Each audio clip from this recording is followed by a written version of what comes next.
eu sou Ricardo Amorim e eu tenho a honra hoje de poder entrevistar o professor Ron Adner, que é professor na Tuck School of Business, na Dartmouth College. Ele vai estar aqui no Brasil participando, vai ser um dos principais palestrantes no HSM+, o maior evento de gestão da América Latina, que vai reunir as principais vozes e players globais do cenário brasileiro e com mais de 70 horas de conteúdo que vão ser colocados ao longo de 2 dias. Esse evento vai acontecer nos dias 28 e 29 de novembro no Transamérica Expo Center, em São Paulo, no Brasil.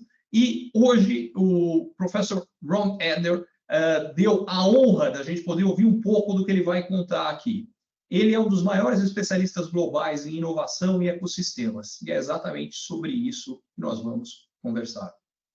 Professor Adner, may I call you Ron? Yes, please. I'm so glad to have the opportunity of being talking to you. I've read part of your huge work, and I just loved what I read. And by the way, to begin with, I'll try to start with the first thing that you really call my attention, which is the importance of ecosystems. So why are they so important? Why are they different? And what difference does it make in terms of the impacts in leadership, understanding the role that they play in innovation and in business? Thank you so much for the opportunity to be here with me today. Well, Ricardo, thank you for having me, and it's a pleasure to be with you. And it's a really good question. It's a really important question. Especially, I assume this is true in Brazil, that this word ecosystem has now taken over the business lexicon. You can't have a conversation without having it come up 8 different times. And I would say 99% of the time, if you listen to these conversations, if you took out the word ecosystem from the sentence and you put in the word mishmash, the sentence wouldn't really lose a lot of meaning, right? That we're using this word all the time. And the fact that we're using it so much is interesting, because what it highlights is that we're very aware of interdependence, that we're aware that so much of what matters going forward is no longer just up to us as a standalone organization or standalone team. That's why we use the word ecosystem. But I would argue the reason that mishmash is an equivalent synonym is because we don't have a lot more to go beyond that as a statement. And so, my work for the last 20, 25 years has really been trying to figure out, how do we think about interdependence in a structured way that allows us to begin to take a different cut at how we build strategies when things are changing. And the thing that demarcates the difference between kind of the traditional world and the ecosystem world, and I can give you my definition in a minute if you want, it's historically, if you think about economic theory, if you think about business theory, it's all based in the assumption that there is an industry in which firms are operating. That's how we think about competition. That's how we think about advantage. That's how we think about bargaining power. And if you look at the world today, many of these industries, the boundaries between them are beginning to blur.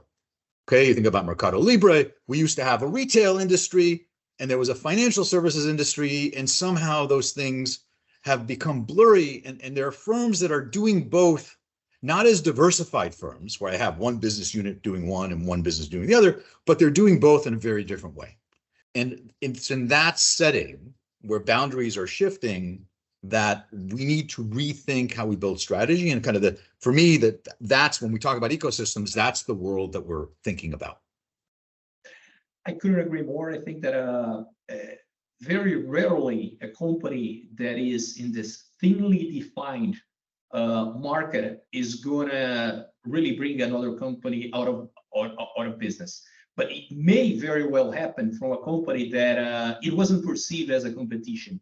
And so I couldn't agree more on the importance of understanding that in a world that those boundaries are not only shifting, but they are falling. We need to think in a different way. And I think that you have a very good example that I love when you show the difference between the Amazon Kindle and what was the e-reader, which one could say that from a pure consumer perspective was a better product. but it didn't work. And could you tell us why it didn't work and why the Kindle did? Yeah, so I think that's a really great example, and so it's an example that comes from my first book, The Wide Lens, which was trying to look at the world and ask the question of how does the way you think about innovation need to change when you realize that succeeding is not just about putting out a good product, but it's about lining up partners to allow the product to deliver its value proposition, right? So it's no longer about your service or your product, it's about constructing the value proposition with partners. And the contrast between the Sony e-reader, which was the first, so Kindle, we know how the story ends, right? Kindle is going to take over the world and Amazon's going to dominate. But what's interesting is Sony pioneers this ebook market in 1990 with a product that was, it was too early for its time. But then Sony continues to innovate for 16 years. And in 2006 comes out with what is universally regarded as the world's first really great ebook reader. And then it's joined in the market in 2007 by the Amazon Kindle that is universally regarded as not as good a product. It's got worse design, a worse interface, a worse screen, worse everything. But the one thing that it had that the Sony didn't have. Now, remember, Sony is a very smart company. So they knew that if you have an electronic book reader, you need electronic books that you need to figure out. They set up their own online bookstore. They allowed you to buy books from other bookstores. But what Amazon did that Sony didn't was they put the publishers and the publishers' needs, the publishers being the critical partners for delivering not the product of the e-reader, but the value proposition of being able to read best-selling books on a reader conveniently. They put the concerns of the publishers as high on their list as the concerns of the consumer. And in so doing, they built a product that was actually much more limiting to you as a user than Sony. So, you couldn't share books from their book with the Amazon store. You couldn't get books from anywhere but Amazon. It was a much more limited construction, but it allowed for publishers to be more calm about the risk of piracy, which, looking at what was happening in the music industry, like the last thing they would do is sign up for Napster. And so this is a really perfect example of how what worked in the old industry world was the best product. But in an ecosystem world where partners need to be aligned, the best product will always lose to a good solution. Because if you can't line up your critical partners in a way that supports your vision, then it doesn't really matter that you did a great job on your piece. The puzzle isn't complete. And that's a really great illustration of the difference. And then the transition, by the way, to the new book, Winning the Right Game, was the question of, okay, if that's how you need to innovate, if that's how you need to deliver new value to the world, what are the implications for the way in which you then need to think about strategy with a big S, not innovation, but strategy, competition, offense, defense, timing, etc. And so this is the direction of where this project has come from and where it's heading. I'm really looking forward to hear more about the new book, but just one key point that I want to mention on what you just said is that the best product by the end of the day is not the best product if it doesn't bring along the ecosystem. Because by the end of the day, it doesn't matter that you have a better e-reader if there are no books in the e-reader. So the product needs the books. And in order to have the books, you need to have the publisher's fund. And for that to happen, you need to take into account the publisher's fears, which at that point was piracy. So the key point is, if you don't take into account the interests, the fears, the opportunities of those doing business with you, your ecosystem, by the end of the day, you don't have the best product. Am I missing something on that? No, that's exactly right. And so so in the wide lens, kind of the two pillars that widen the lens were the idea of, as you're thinking about these partners who you need to want to participate in your value creation effort, we can distinguish between your co-innovation challenges. So you're going to innovate. The question was, does anyone else need to innovate to come up with something new for your innovation to matter? And the second pillar was your adoption chain, which is people who don't have to innovate, They don't need to come up with a new encryption algorithm or digital rights management solution, but they just need to buy in. And these are kind of what turn out to be the critical adopters that are not on the critical path to the customer. Right? So Sony could launch this great product, they could sell it, people could buy it, but the publishers are not on the critical path, and yet they were critical for value creation. And look, we're living through this right now in the world of electric vehicles, right? So it could be that BMW has the world's best electric car, but in the absence of lining up a charging infrastructure, it's not doing nearly as well as, the car, the Tesla offer, which is the car and the charging infrastructure delivered as a solution, right? So this idea of doing an amazing job in what used to be your box, which was what it used to take to win. Today, you still need to do an amazing job. It's necessary, but it's no longer sufficient for success. That's the big message there. Absolutely clear. I think that's really the key point. By the end of the day, you need to offer the best solution with a capital S. And in that sense, you definitely need your ecosystem to be on board.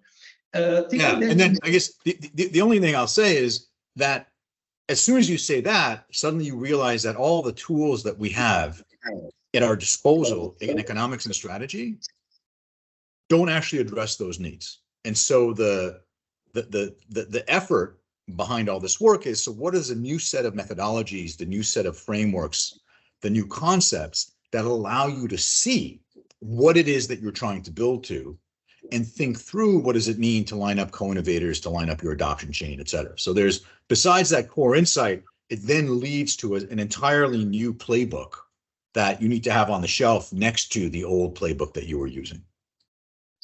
Could you tell us a little bit more about this new playbook? Yeah, well, I mean, I'd be delighted to, right? So and essentially kind of these two books come together into seeing this big picture. But so from wide lens, the key is understanding the dynamics of co-innovation and the dynamics of adoption chain. How do you understand the way in which different actors will think about their relative benefit and their total cost of participating in your solution? And then how do you design an offer, as we just said in the Sony example, that operates at the level of the ecosystem? Winning the right game is really focused on, once you realize that it's more than just thinking about stakeholders, it's the structure in which they're going to interact, but also the process through which you need to bring them into alignment. And so winning the right game, the toolbox is all about, how do you think about alignment? How do you think about the order in which you're going to line up these different partners and the logic through which partner 2 should be in stage 2, rather than, because it's going to help you to get to the person that you need in stage 3. It has implications for timing, right? How do you think about the timing of these ecosystem disruptions? And how do you make, traditionally when we think about innovation, we say, oh, you want to make sure you're not too late. In these ecosystem settings, we realize we see so many firms that are actually way too early, right? So General Motors launched the world's first commercial electric vehicle, the EV1, in 2004. You know what the prize for being 15 years early is? 0. So the question becomes, how do you think about timing when it's not just your product or your technology versus this other technology, but when it's the ecosystem surrounding your product versus the ecosystem surrounding the old technology? And that changes how we think about timing. There are parts of this playbook that are about leading ecosystems, which is the firm that should be in charge, and which are the firms that it makes more sense for them to be followers and enablers of their ecosystems. And then there's some interesting implications at the level of the individual, leaders and managers as people. What are the mindsets that you need to cultivate within the organization to have people who can shift in this way? Because what this all amounts to, by the way, and the reason I say this is a different playbook for strategy, is that it leads to a different set of trade-offs. It lets you see opportunities and prioritize them in a very different way. And that's, what seems to me the key to succeeding in kind of the innovative world of today. I think that one of the key points that you make is, and by the way, title of the book tells it all. When you're talking about winning the right game, as opposed to Jack Welch's book, Winning. Exactly. I think that it does. Let you tell the story, but I think it's brilliant because it really shows the shift that has happened, and it gives an idea that it doesn't really matter if you win a game, which is not the game that you need to win. It's the same as losing. It doesn't. Yeah, no, it's exactly, you're exactly right, and you're also very kind. So thank you for both of those. Yeah, so the title, Winning the Right Game, is a little bit of a play off of how the world has changed from the time when winning was the thing, right? So not so long ago, General Electric was regarded as the greatest company in the world. Jack Welch, their CEO, was regarded as the greatest CEO of the century. And when he was asked about, well, how do you become as successful as you've been, Jack Welch, he wrote a book with the answer, and the answer was winning. It's like, you want to be successful, you should win. And it was a best-selling book. People said, like, wow, that is incredibly insightful, Jack Welch. Thank you so much. And by the way, he was a brilliant guy. The first big talk I ever gave, I was the warm-up act for him at a conference like HSM. He was an incredibly wise man. But his whole thing was, if you want to be in GE, you need to be number one or number two in your industry. Otherwise, we sell you. So that allows GE to always be winning. And then how do you win is you make products that are, higher quality and lower cost, and you always do better than the competition. Today's world, winning the right game is signaling the fact that on the same game board, you have multiple players who are playing different games. They could be looking at your consumers, but again, if you're a bank, you're trying to sell investment services, you're trying to compete with Mercado Libre, they're clearly playing a different game. And so winning the right game is supposed to signal, one, you now need to choose the game you're playing.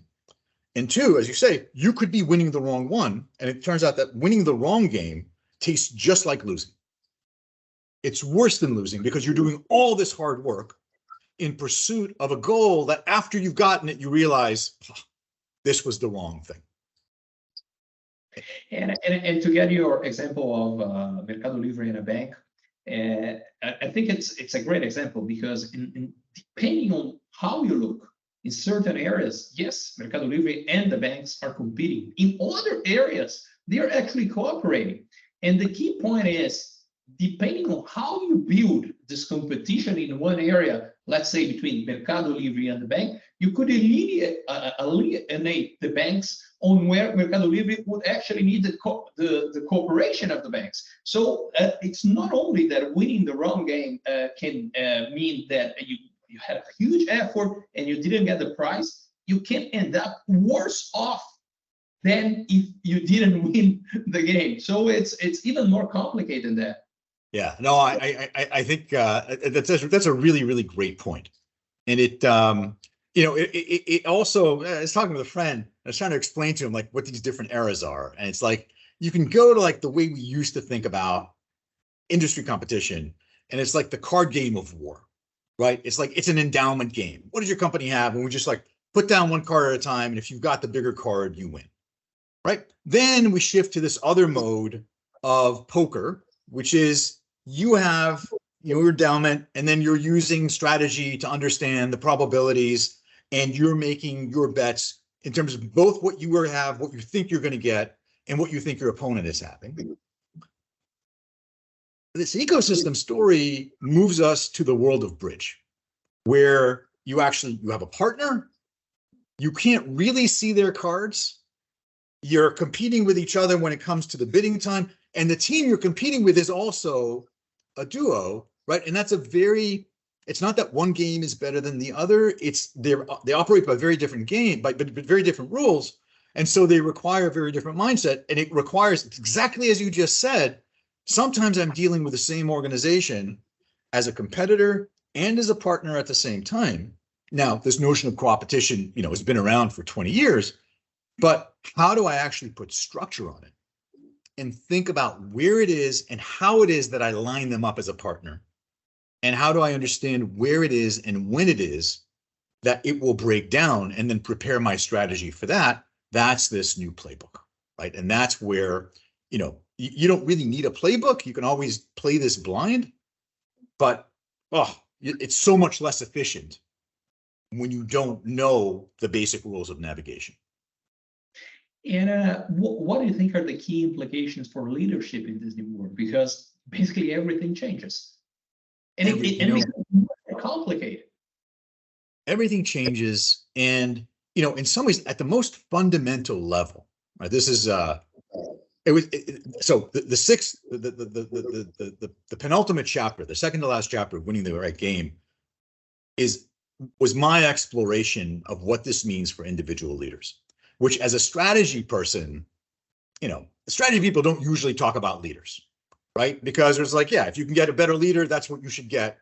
That's the inside of strategy. People like focus on leadership and leadership development, but as a strategy person, I had never really thought hard about this because there was always a sense of, get the better leader. And the aha here for me, this was a personal discovery as I was writing the book, which is in ecosystems, it's not that you need a better leader. It's that you need a different leader, or at least a different mindset. That what it takes to succeed in a world where alignment is established, meaning where we know who the buyers and who the sellers are, and it looks like a set of industries interacting, this is where we celebrate leaders that have an execution mindset, right? This is, if you think about Jim Collins, right, who's a, brilliant guy, he's a friend, very generous, he's endorsed my book. Jim had this notion of a level 5 leader. And a level 5 leader is a leader that, sees the future and then puts the organization ahead of themselves in everything they do. That is like the peak of an execution mindset. But ecosystems, where the first challenge is getting your partners into their places to allow you to deliver on your vision, they require an alignment mindset where, look, we just went through this era of America first, right? Trump puts America first. Whether you think well of it or not, it turns out a lot of America's allies felt not so great knowing that America was going to put America first, right? So putting the company first is great if everything is stable, but if you want to create alignment, you need to put the coalition first.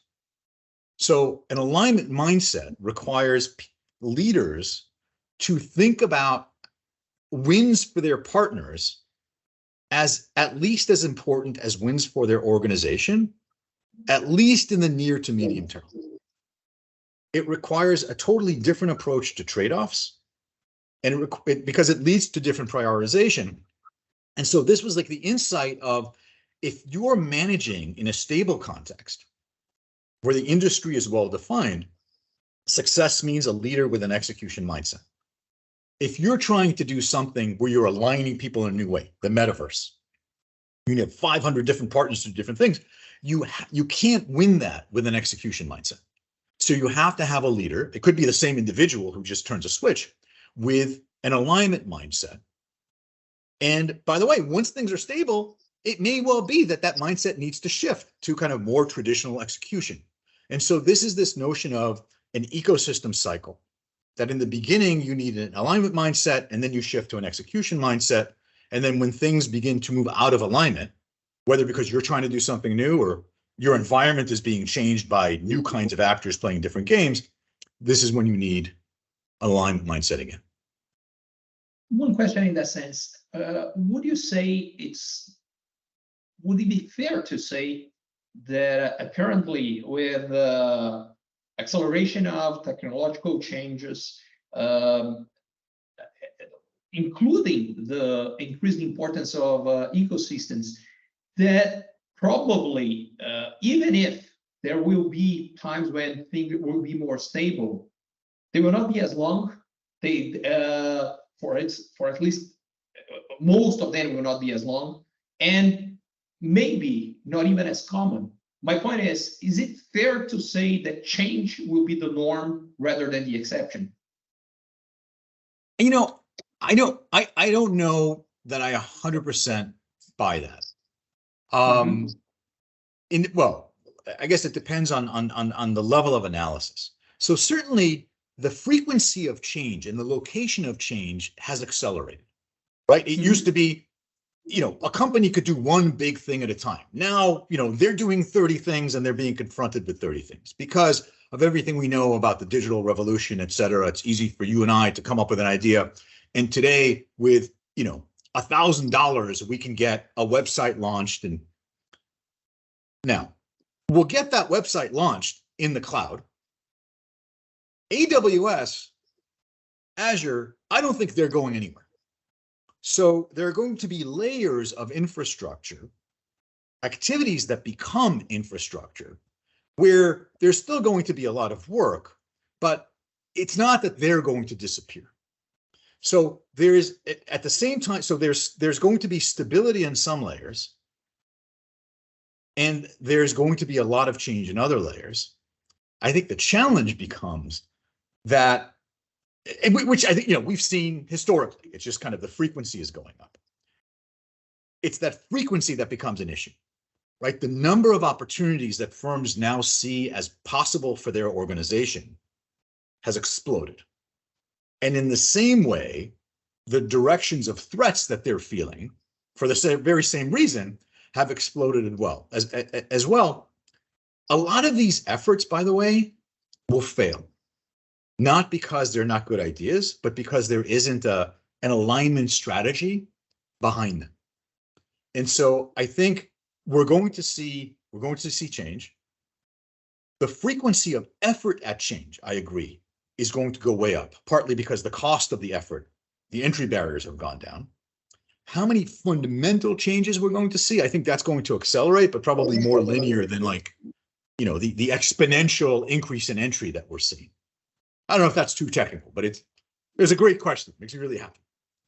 No, I think it makes sense. The only thing that I was thinking is that when you say that AWS or Azure are not going anywhere, and I would agree, but maybe if you said the same thing about search and Google a year ago, I would also agree. And after what we have seen with generative AI, I'm less sure about that. So one of the things is that in a sense, I think that the likelihood that things come out of the blue and change the environment substantially in a way that could not really be forecast might have increased. It's hard to say if it has, but it might have increased. I think so. Again, I think that's a perfect example. Right, so it's interesting. Google had a dip when ChatGPT came out, but the frequency of Google searches is now the same as it was 2 years ago. So the novelty of generative AI, ChatGPT, et cetera, it's not a substitute yet. It turns out that it is a complementary activity. And the question, this is a great question, because the question, if you think about, we asked about playbook. A core new tenet of this playbook is how to understand ecosystem disruption as different from classic disruption. Classic disruption happened when one technology substituted for another. It was a substitute that was always there. Maybe you weren't paying sufficient attention, but it was bad news that then became real. Ecosystem disruption happens when complements, things that in the beginning operate in parallel to you, come in and become substitutes. So the question with ChatGPT is, right now, people thought it would be a technology substitute. It's not. Turns out to be a complement, runs in parallel. If you project forward, do you see that as driving a substitution? And what's interesting is that ecosystem disruption turns out to be much more impactful and much more disruptive as a pathway than the old way of doing things. Yeah, it makes a lot of sense. Chapter 1, winning the right game. And what are the companies that you think that are doing a good job in terms of really, I would say, pumping up their ecosystems in a way that are really leading to this, I would say, future, but it's even the present. So it's not the companies that are doing well in terms of building and sustaining good ecosystems. So I'll preview the answer by saying that companies can do a really good job in one ecosystem and then do poorly in moving to a new ecosystem, right? So this is one of the concepts I introduced here, which is ecosystem versus ecosystem. And it turns out it's very hard for a company that's succeeded in creating an ecosystem to avoid the ecosystem trap. You think about Microsoft doing amazing in PCs and then floundering everywhere else they went until Satya Nadella brings them into Azure with the cloud. You think about Apple, which has done an amazing job in phones and then suffered as they tried to move into payments unsuccessfully, health unsuccessfully, education unsuccessfully, publishing unsuccessfully, right? We have all these ecosystem plays that a successful ecosystem company is trying and not moving. I think, Amazon seems to have done a good job of going across ecosystems. We'll see. They're under new leadership today. That has an impact, right? As we said, the mindset matters. But there are lower tech companies. So I talk about this company, Assa Abloy, which is a 100-year-old company, Nordic, owned by private equity, maker of mechanical locks and keys, and how they transition to becoming an identity management company, right, as an ecosystem transformation. So we see these companies all over the place, but I think the thing I'll say at the close here is the fact that they're successful in an ecosystem says that now they need to be careful about falling into an ecosystem trap, which makes it, they can try moving into new spaces like Google, how many different spaces they've tried to do. And they can make a lot of money in the first ecosystem to keep the efforts alive, but that's different from being successful in these adjacent spaces. That requires a renewed focus on alignment and the recognition that you're moving into a new ecosystem to be aligned. I just love the concept of ecosystems because by the end of the day, all the companies are made by humans and we have our human flaws, which by the end of the day, we actually project them into the company. So I just love that. Ron, I'm sure there is 1 million more things that you're going to bring to the HSM conference here. But I want to make sure that people get all the information that you're going to bring in the conference itself. Just one last question, which is, what do you believe that people will take from your talk here at the HSM? What is the key message that you're going to leave? So I think that the key message is going to be not just why, but how to start thinking about strategy in a new way where boundaries are shifting, whether it's you're trying to shift them playing offense or they're shifting around you playing defense, and how to become aware of both the possibilities and the traps that lie in playing in this new game and trying to win the right game. Terrific. Thank you so much, Ron, for your time. It was a pleasure talking to you. I've learned a lot, and I'm sure that people who have the opportunity to see you in the conference will learn even more. Thank you so much. Well, Ricardo, it was a really great pleasure.